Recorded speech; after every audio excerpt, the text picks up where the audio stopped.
From Canada, Citizens Forum, where we look at the important issues of the day through a lens of democracy and media and try to figure out, how do we build a better country for ourselves? Hello, welcome to From Canada Citizens Forum. It is Thursday, July the 31st, 2025. My name is Jack Etkin. I'm with Ted Kuntz. Ted is the founder and president of Vaccine Choice Canada. And Ted, you've been involved in the issue of vaccines for many, many years. And it's something that's been of interest to me as well. For many years. And we're both probably in the minority in that we question the official story from the media and the government, which is that measles is a big problem right now, and that everybody should get vaccinated because vaccines are safe and effective. So that's, I think, the official story. And we're going to look into that. And I saw a story from Canadian Press on July the 22nd. And here's that story. And the headline of the story is, "She Could Have Died. Alberta Mother Feared the Worst for 4-month-old with Measles." So, of course, that's a very scary title. And of course, the mother was horrified that her daughter got measles at only 4 months old and was quite sick with it. And, I don't, but the way the media covered this story, even with the headline, it's a very emotional and frightening headline. And the media knows. Now, the person who wrote this story for Canadian Press may not have known, I don't know. But the media knows the truth. And the truth is that there are a lot of questions about vaccine safety and vaccine effectiveness. And the fact that the media will not report the other side of this story is, it's scary in the sense that this is censorship.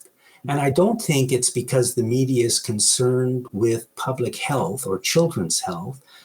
I think the concern is more about corporate profits, because vaccines are a big industry and a profitable industry for a lot of big companies. So I just want to look at some of the comments that were made by Canadian Press in this story. And by the way, Canadian Press is owned by the Globe and Mail, which is owned by Canada's richest family. Also Torstar, Toronto Star, which is a large corporation, and Power Corporation is the third owner. Power Corporation is another major and very large Canadian corporation. So Canadian Press isn't a bunch of journalists who work together. Canadian Press is corporate. And believe me, any journalist who works for Canadian Press or any of the Canadian media and who dares to question vaccine safety and vaccine effectiveness, even though a lot of experts raise those questions, no journalist can do it, because you will be removed from your job if you do it, in my opinion. And this is a problem for Canadians, because what we have is censorship. Mm-hmm. And they're controlling the story and controlling the information. And it's, basically, this is from the day you're born until the day you die. That's the official story, and no other story is allowed, except that vaccines are necessary, and they're safe, and they're effective. So just to go over some of the comments that are made in the Canadian Press story. One, right at the beginning, it says, months after fearing she would lose her baby girl to measles, the mom says she wants Canadians to educate themselves more about the importance of vaccines. And I completely agree with this. Canadians should educate themselves more, but they should not trust what's being told by the media and our governments, because That is, in my opinion, controlled. Try to look behind the scenes. It's not easy, but the information is there. And Ted, would you agree with that comment? Well, Jack, that's, it's interesting. It's a very ironic statement the mother is making, that parents should educate themselves about vaccines. And the reason I say it's ironic is because the fact that this mother is so afraid of measles tells me that she hasn't educated herself about vaccines or about the measles. She has simply accepted, as you talked about, the narrative that's out there. And this is an example of I would suggest, the intentional efforts by our mainstream media to deceive the public. There's no effort here at responsible journalism. There is no informing of the public of the actual facts about either measles or the vaccine. This is a clear intent to evoke fear and shame and guilt. And it's because they know that it's those emotions that drive people to to accept the vaccine without thinking about it. I think this is actually a tragic story, that this mother was so afraid that her 4-month-old would die of measles. Jack, you and I are both old enough to know that when we were children, everybody got measles. That wasn't something you were afraid of. I mean, you go back and find the Brady Bunch episode, they talk about how, geez, if you got to get something, measles is the one to get because you get to stay home and eat ice cream for a week. But that's not the narrative that's out there. We've parents today who have no experience of measles, the only information they have is what they're told by the media. And I venture to guess this mother... And by public health people and the politicians. It's agreed. Total. But I venture to guess that this mother knows no one who was harmed by measles. And so the fear that she carries is a manufactured fear by our government's public health and media. And that's, for me, that's the tragedy. Yes. But again, I would say that for myself, I don't fault her in any way, shape, or form. I mean, I don't blame her for believing the story. And a lot of people do believe the story, and that's fine. I mean, I don't agree with the story, but I understand. You're right. She's a victim of the misinformation and disinformation campaign by our governments and public health and media. If they had communicated the actual facts about measles and the measles vaccine, she would actually be more afraid of the vaccine than she would be of contracting measles. Yes. So the story goes on to say, and then again, this is a Canadian press story from July 22nd. The story goes on to say that the mom says her daughter was too young to be eligible for the vaccine, which is not routinely given to children under a year old. Mm-hmm. So the measles vaccine is not routinely given to children under a year old. Now, it used to be that when a girl got measles naturally, or a young woman, and then later had children, as long as the mom got measles naturally, the children were given protection from the mother, a natural protection. And Ted, I'm not sure how long that protection lasted, but I think it's a year or 2 years, yes, right? Yeah. So in other words, a 4-month-old baby, if the mom had gotten measles naturally, a 4-month-old baby would not have gotten measles because she would have protection from the mom. Exactly. But if the mom is vaccinated, there is no protection for the baby. And that, again, that's the tragedy of this, is that we're blaming the non-vaxxers for the fact that a 4-month-old got measles, when the facts is that by this mass vaccination program that's been going on for 60 years, we have reduced the lifetime immunity that was granted by natural exposures to measles, and what adults have now is temporary immunity. The vaccine does not produce lifelong immunity. It wanes over time. And so most of the adults do not have immunity to measles any longer. But the greater concern is what you're identifying here, is because the mothers today were vaccinated. They did not experience natural exposures to measles. And as a result, they haven't developed a robust antibodies that they can pass on to their infants. And so What we now know is that it's actually, well, the measles vaccine likely contributed to the reduction of measles in childhood.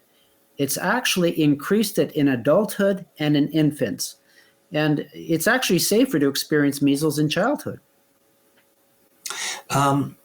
Ted, how you mentioned that if you're vaccinated, the vaccine protection wears off. How long does that take? Is it 20 years or 30 years, something like that? Well, it varies from person to person because the individual response to the vaccine is different.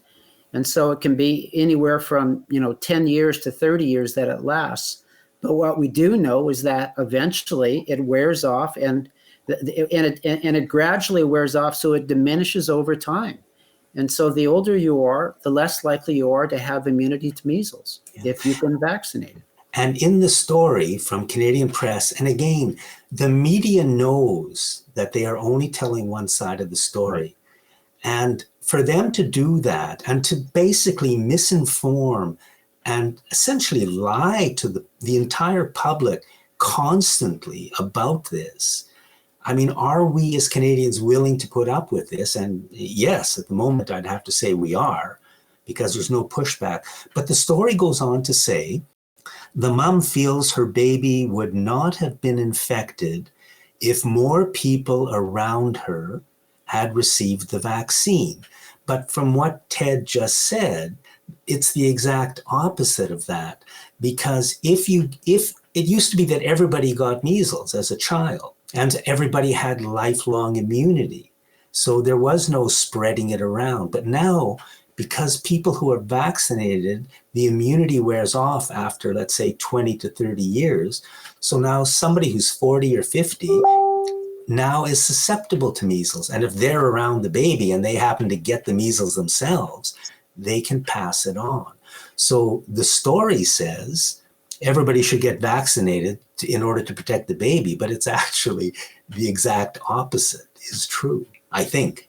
Well, the other point here, Jack, is what this mother doesn't understand. And again, I understand why she doesn't get it, is because she's been misled, is that the measles vaccine is a live virus vaccine. And so when you are vaccinated with measles, you actually have the ability to shed the measles virus for up to 6 weeks following vaccination. So this child, this infant, could very well have gotten measles from being around a recently vaccinated person.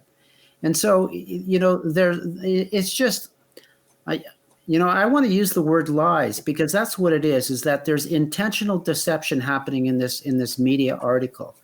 And so this mother doesn't understand that being around recently vaccinated people actually puts her infant more at risk of contracting measles. Yes. And again, the media knows that, the owners of the media know this, but only the official vaccine story is allowed into the corporate media. Nothing else is allowed. No journalist is allowed to question these things, because if you do question, you won't be a journalist for very long. Well, and there was a time, Jack, when media was more, I would say, responsible. In the early 80s and late 80s, that's how I learned about vaccine injury, is documentaries like DPT, A Shot in the Dark. I was invited by Andre Picard, who's the health writer for the Globe and Mail, many years ago, to write an article that expressed concerns about vaccine safety. And they gave me half a page in the Globe and Mail. Yes. That would never happen today, Jack. As a matter of fact, I have written articles to the CBC and asked for them to be printed, and they refuse to print them. They claim that it would be irresponsible for them to give voice to the vaccine hesitant. Yeah, imagine that. Yeah. That even though there are thousands of experts, doctors, professionals, epidemiologists, scientists, researchers, politicians around the world who agree with what you're saying, the CBC will not allow it to be told to the Canadian public on the CBC because it's not allowed. And to me, it's just corporate power and corporate profit, the pharmaceutical industry and the banks and all of them. Well, and Jack, it's a lie to have this narrative that vaccines are safe and effective. We've already talked about how the vaccine doesn't give lifelong immunity. It wanes over time. And so eventually adults don't have protection, and how infants are unprotected because how the vaccine experience diminishes the mother's ability to transfer robust antibodies to her newborn. But the other issue here is the safety issue. I mean, in the United States, they have a much better vaccine adverse events reporting system than we have here in Canada. And they've reported over 117,000 reports of measles vaccine reactions. So that by itself would tell you that the vaccine, you can't call it safe if there's 117,000 reports. And we also know, Jack, from research that was done in 2010, that less than 1% of vaccine injuries reported. So that number could easily be 100 times that, which would be 11,700,000 reports. And so when this language of safe and effective is bandied about as if it's the facts or the truth or hard science, it's not. It's marketing propaganda pushed out by our governments, by our public health agencies, and by our media. And that's what we need to be afraid of, is this dumbing down of the Canadian population. Yes. So the Canadian Press story goes on to say, and again, I want to focus on the story because I want to make the point that the media on this issue, and on many other issues as well, the media will and can only tell us the official story. They're not interested in the truth, because what Ted and I are saying here, as far as I know, is the truth. But it cannot be reported in the media because it's just not allowed. And what kind of crazy situation is that? And by the way, if people have evidence or proof or whatever that Ted and I are wrong, then please get back to us, because, if I'm wrong, I'm happy to admit it. So the story goes on to say, it quotes an expert. Last week, Dr. Kimberly Barker, Regional Medical Officer of Health for New Brunswick, said, or for part of New Brunswick, said measles cases were rising due to factors such as vaccine hesitancy. She said parents are too busy and may underestimate the seriousness or risk of infection.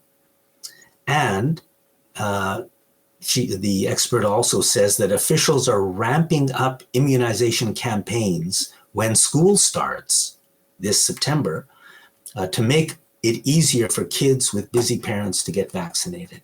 Okay, so based on that, I want to just quickly look at two different things. One is these are the actual numbers.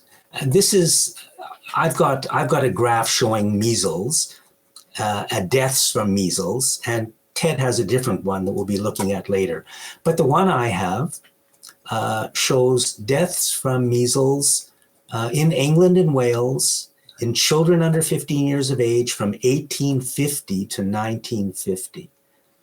And if you look at the graph, you can see that the death rate is very high until about 1890 or 1900. Then it starts going steadily down.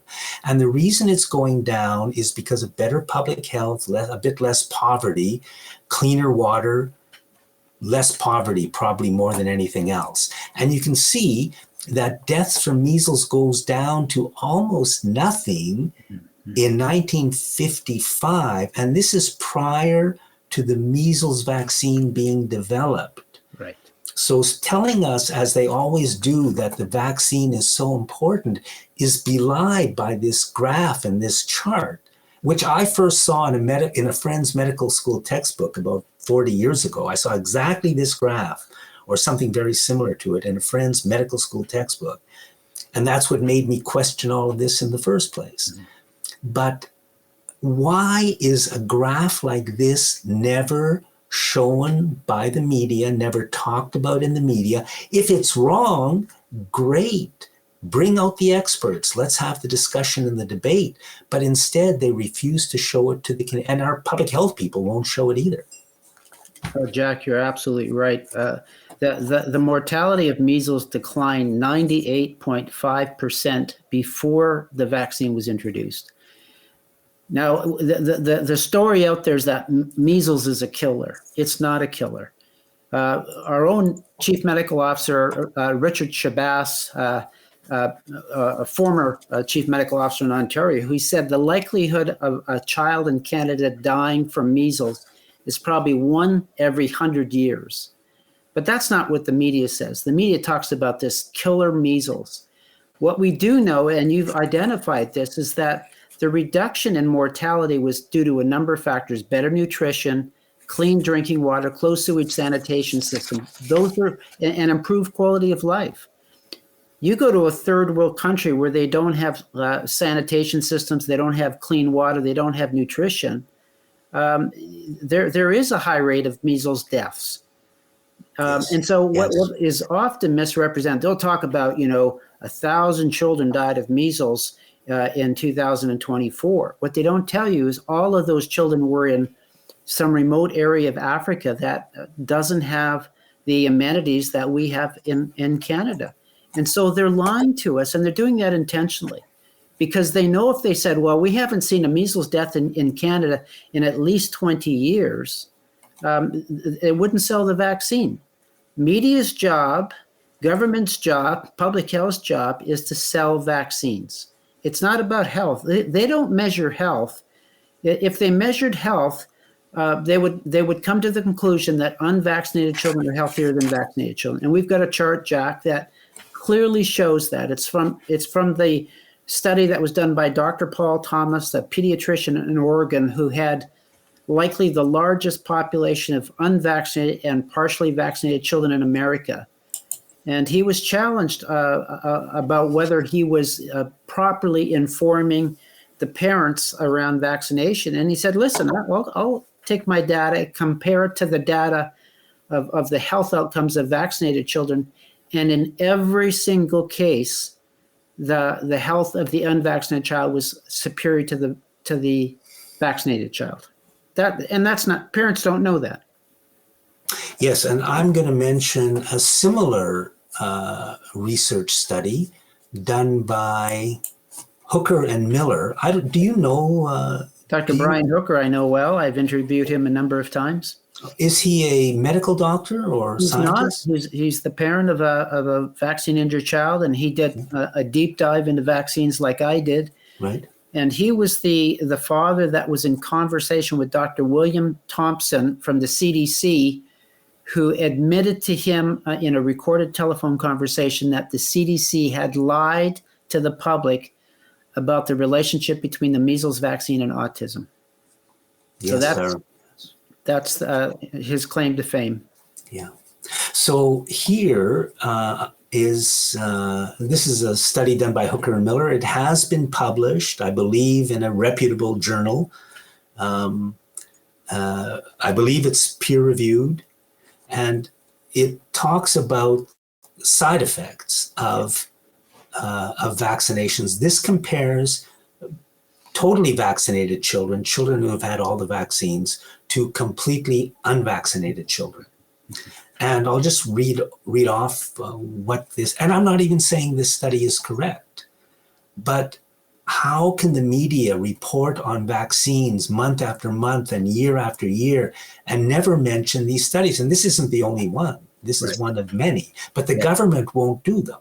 So we have independent scientists and researchers who do them. And this is what this particular study found. And again, it's never mentioned. So for severe allergies, the fully vaccinated are about 4 times as many severe allergies as unvaccinated children. For gastrointestinal disorders, it looks like 13 to 1. 13 times as many gastrointestinal disorders in fully vaccinated children as in unvaccinated. For asthma, it's 17 to 1. For autism, in this study, it's 5 to 1. For ADHD, it's 20 to 1. And for chronic ear infections, it's 27 to 1.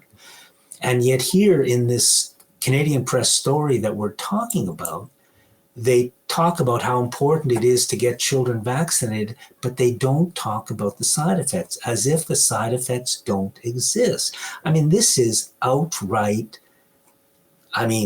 making children sick, if this information is correct, by the media pushing this story that vaccines are safe when they are not, or at least you can make the argument that they're not.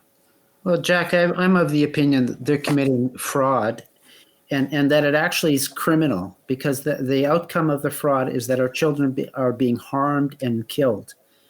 And you mentioned a minute ago is that the governments, the United States government, Canadian government, they refuse to conduct vaccinated versus unvaccinated studies.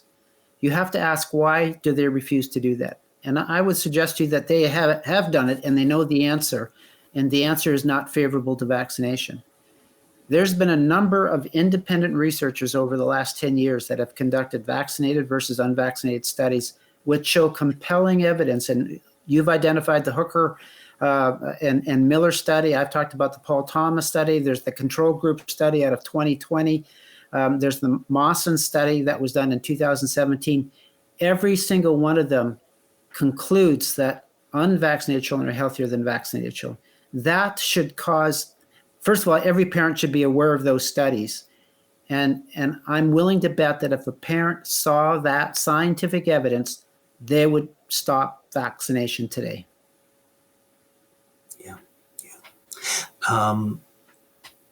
Yes, I asked a physician many years ago about vaccines for children, and he was very hesitant to answer that question because it's dangerous to say the wrong thing when you're talking about vaccines. Yeah. What he finally did say was that he thought that the healthiest children he saw in his practice were those who were least vaccinated. And yet that kind of thing is not allowed to be said. It's just not allowed. And this is a huge problem in Canada when we've always heard through our lives that censorship is not good.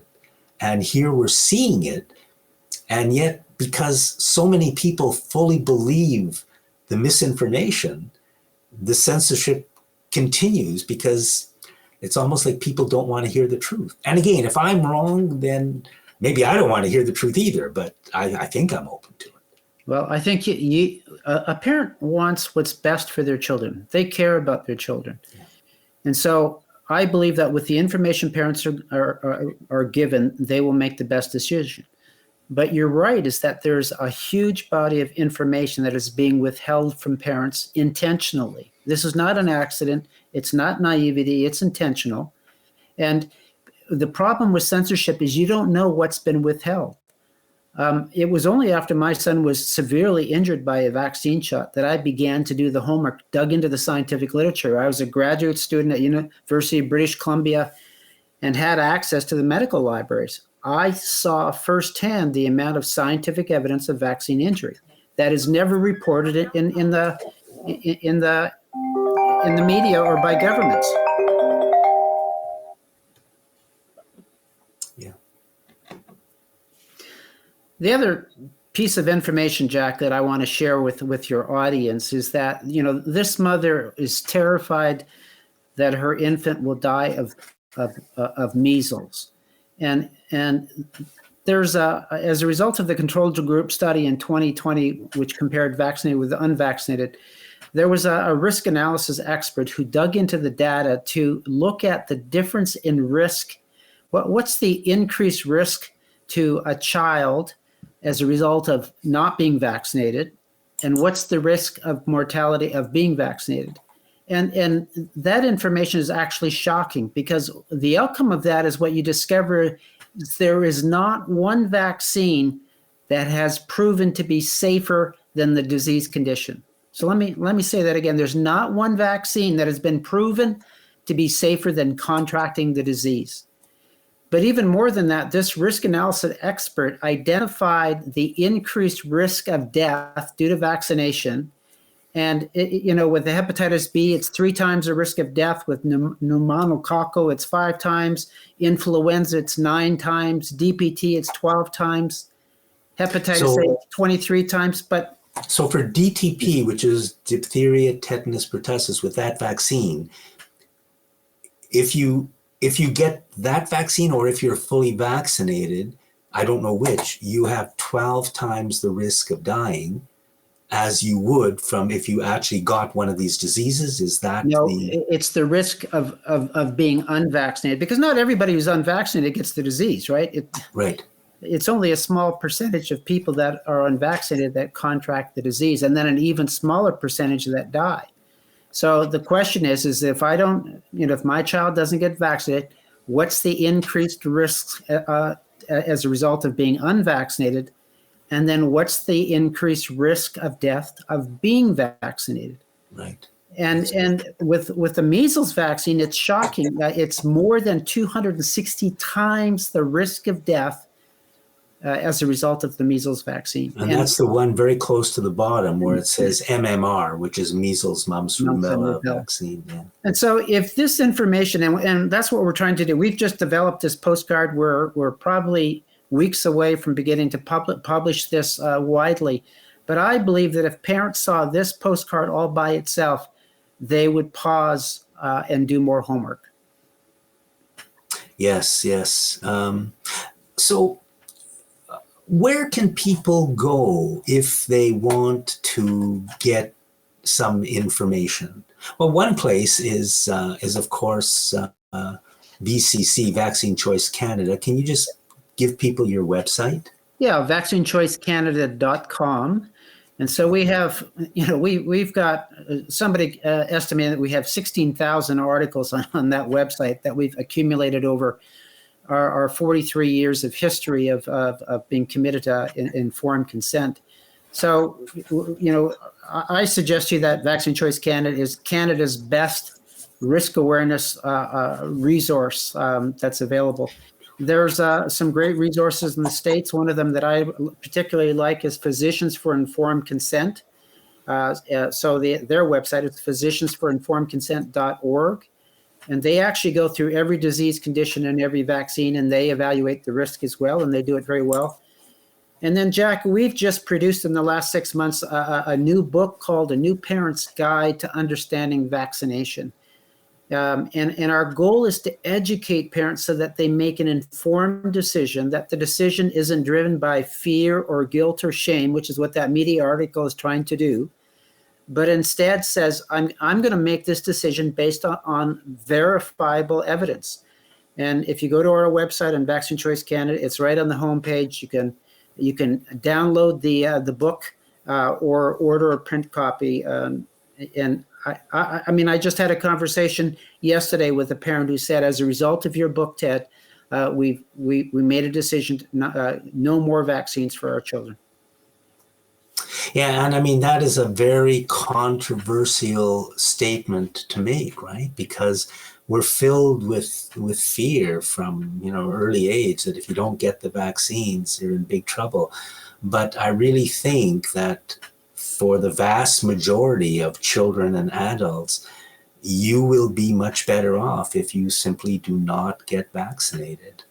Now, if I'm wrong, let's see the evidence. But given what we've talked about during this short, 30-minute show, there is a lot of reason to believe that what we're saying is correct. And that's what I'm interested in. What is correct? And we've got to stop trusting the media and the politicians on this issue, because they know that what we're saying is as reputable as what they are saying.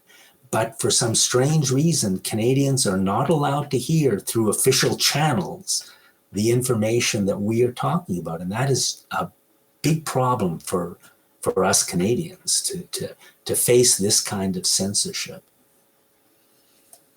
Well, as I said, Jack, not one vaccine on the childhood schedule has been tested for safety against a true placebo. That's how you test for safety. You compare a product to a saline or a sugar pill and an inert substance. That doesn't happen with childhood vaccines. And not one vaccine on the schedule has been proven safer than contracting the disease condition. And I would welcome a health authority proving me wrong, but I know that those are the facts. If they had evidence of safety, they would show it, and they actually don't have evidence of safety. Yeah. But they have no problem in saying it's safe, whether there's evidence or not, which is crazy.